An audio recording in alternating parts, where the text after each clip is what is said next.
Hey there, so this is Pastor Lois again, and as usual, my devotion takes the form of kind of a children's sermon, but adults get something out of them too, right? Yeah. So, I'm looking at the readings for December 13th, which would be the third Sunday in Advent, so we would call it Guadete, the pink candle Sunday. Guadete means rejoice or be joyful, so be happy. And 3 out of the 4 readings actually say something about that. The psalm, which we've been using as kind of a meditative moment at the beginning of the traditional services, says, "Those who sowed with tears will reap with songs of joy." And then our Old Testament reading, which is from Isaiah again. We've been in Isaiah for a couple weeks now. One of the verses there says, "I will greatly rejoice in the Lord." And then when we get to our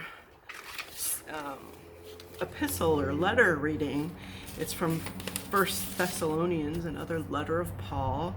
And the reading we have there starts with the words, "Rejoice always," which is something Paul has said in a couple of his letters, actually. Now, the gospel reading doesn't say rejoice or be joyful, but the reading involves John the Baptist, who was actually a cousin of Jesus. Did you know that? Yeah, they were cousins. Actually, their moms were cousins, which made them cousins too. John doesn't actually use the word rejoice, but what he says is certainly something to rejoice about. One of the things he says is this. There was a man, actually, the gospel writer writes about John. It's not actually John talking. It says, "There was a man sent from God whose name was John. He came as witness to testify to the light, so that all might believe in him. He himself was not the light, but he came to testify to the light." So who might that light be? Yeah, it's Jesus. So John is there to kind of announce that Jesus is coming. And he even quotes Isaiah saying, "Make straight the way of the Lord." That was something that Isaiah said a couple of times, actually.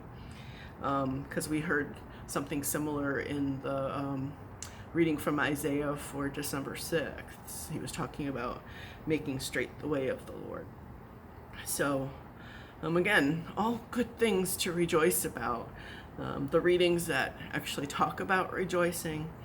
And then we're finally to the part in Jesus' story, not the story of his birth, but the story of him starting to actually get ready to talk about all the good things he had to say.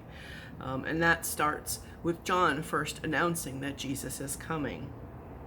He himself was not the light, but he came to testify to the light. I think if John were carrying a candle with him, it would be the pink one. Take care. Bye.